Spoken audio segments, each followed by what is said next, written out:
today. We've got 4 presentations up, and let's give these guys a round of applause to get some energy.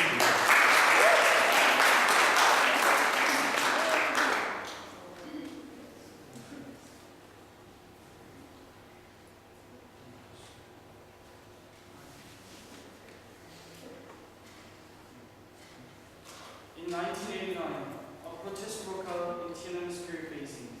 The movement consisted of still-led demonstrations, receiving raw support from city residents with the purpose of exposing deep splits within China's political leadership. The movement aimed to achieve social reform, correction of inflation, and political corruption. The students marched towards Tiananmen Square in pursuit of democracy, including freedom of the press and freedom of speech. In response to these protests, the government mobilized its armed forces, such as live ammunition and tanks, against its own citizens, killing hundreds and wounding thousands. From landowners and to this very day, the Chinese government censors internet materials related to Tiananmen Square protests of 1989. The government currently censors the internet with the intention of preventing people from divulging state secrets, damaging state honor, and disrupting social order and stability. Hence the government censors the most large website services with immense access to information, such as Weibo and Baidu. Moreover, a large number of Chinese internet users from China claim that they are unable to access to Western web services, such as Twitter, Hotmail, and Flickr. Censorship by the Chinese government spurs questions in our minds as those surrounding whether the Chinese government, or any government for that matter, has the right to decide which knowledge should be accessible by suppressing information flow. This leads us to a crucial knowledge question. Who decides which knowledge is accessible to the general public? And should anyone have the right to control access to knowledge and information? This knowledge question is significant because the issue of information is incredibly universal and contemporary and applies heavily to our lives as everyday internet users. We live in a world where information is easily accessible with the help of the World Wide Web. Every day, whether it be in China, Korea, or the United States, or India, we use the knowledge available to us on the internet to learn, collaborate, and share, whether it be for school, leisure, or communication and networking.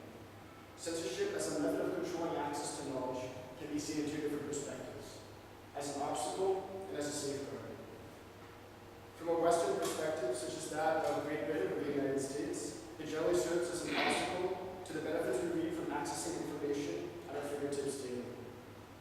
Yet, from China's point of view, censorship acts as a safeguard to national order and stability, protecting the general public from controversial and possibly harmful information.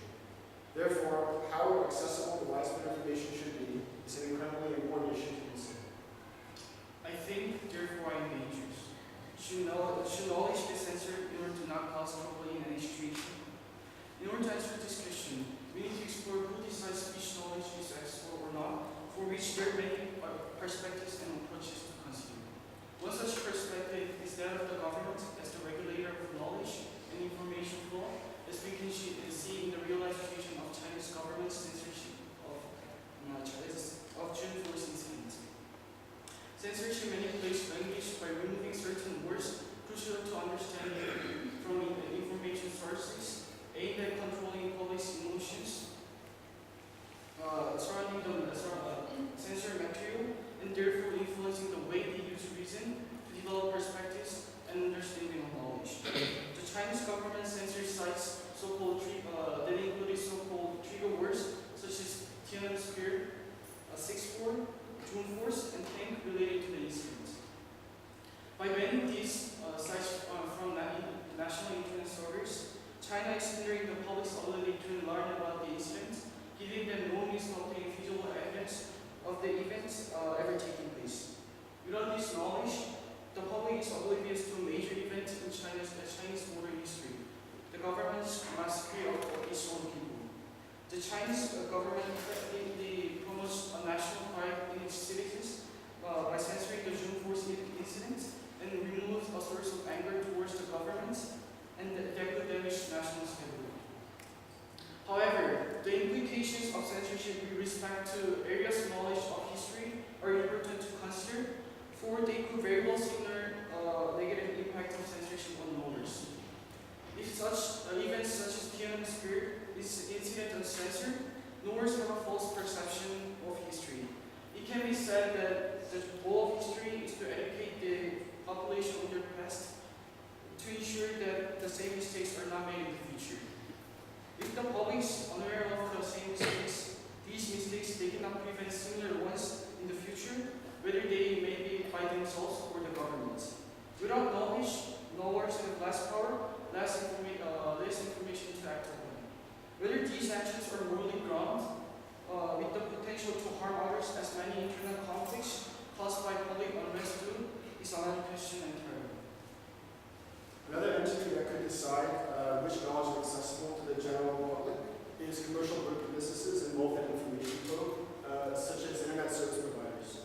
A contemporary example that serves its purpose in this under-heavy debate is the concept of net neutrality, which is defined as the principle that internet service providers should treat all data on the internet equally, not discriminating or charging differently by user, content, site, platform, application, type of attached equipment, or mode of communication. Essentially, net neutrality attempts to combat any discrimination of information and control accessibility on the part of internet service providers, supporting the restriction of their power to prioritize which information viewers have access to. Without net neutrality, the internet would no longer be a level playing field for websites, all competing for the attention of internet users. Internet service providers would be able to give customers willing to pay for it faster internet access to certain sites, and limiting other internet users to a slower connection. Depending on the power of the service providers, they could even restrict access to sites completely, allowing their bandwidth to higher priority sites that other users prefer access to. This would ultimately eradicate internet diversity, making it very difficult for new or unestablished sites to receive any access or attention from the public. Service providers will control the gateway to online information, where much of mankind's information is stored. To a knower, this can be interpreted in many different ways. On the one hand, it can be seen as purely negative, as it seems to just discriminate websites and essentially make the internet for sale. After all, why should internet service providers be given the right to choose for everyone what knowledge can and cannot be accessed? On the other hand, there are other ways to make their business impossible. Like any for-profit business, these companies aim to earn profit by attracting consumers. Effectively, it is in their best interest to act in the general public's best interest, as if people's wants and needs are fulfilled by their internet service, they will give their business to the service provider who will earn profit.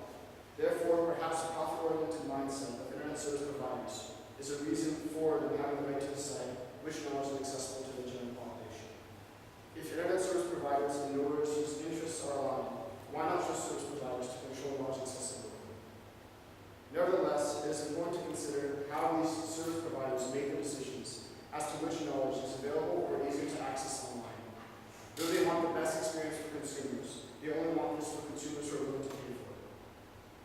By prioritizing accessibility by cost, they are giving an advantage to those who can afford to pay for it, and give increased access to knowledge to these knowers. Ultimately, they are turning the internet into a pay-to-play information database, where the more you pay, the more knowledge you can access, and the harder it is for other nodes to access the same knowledge. Should every member of society have equal right and opportunity, regardless of income and other external factors, to access knowledge? Being an American myself, and a political leftist for that matter, and coming from a place where the culture is built upon the ideals of freedom and equality in all aspects of life, I would say yes. I believe that money should not determine opportunity, and that the internet, a practically limitless source of information, can yield infinite opportunities with regards to education, employment, and personal growth.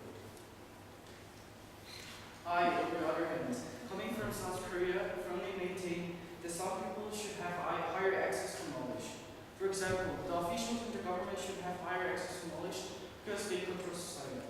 Though I understand and respect the concept of equal opportunity, I believe that some top secret knowledge should not be exposed to the general public because such knowledge can disrupt foreign and internal affairs. Moreover, I live in a country where hierarchy system is predominant in society, that there should be disparity in accessibility of knowledge, power, and other important aspects according to different classes.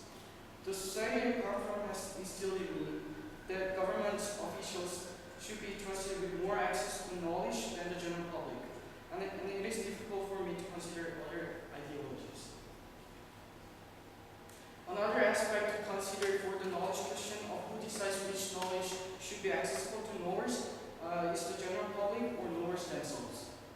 Without the freedom of being able to access to knowledge, the general public can easily manipulate it, as we can see in the real situation of Chinese government's censorship of June 4th incident.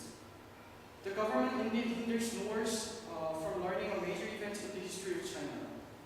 By censoring the information, the government can easily achieve its state stability and order, but the public's ignorance towards the knowledge of China's history can lead to bad results, such as creation of false perceptions.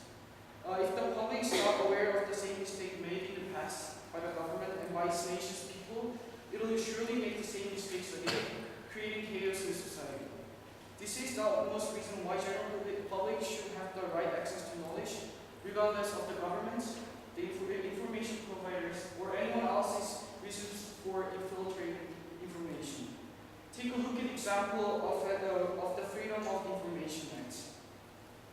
The Freedom of Information Act is a federal freedom of information law that allows for the full or partial disclosure of previously unreleased information and documents controlled by the United States government.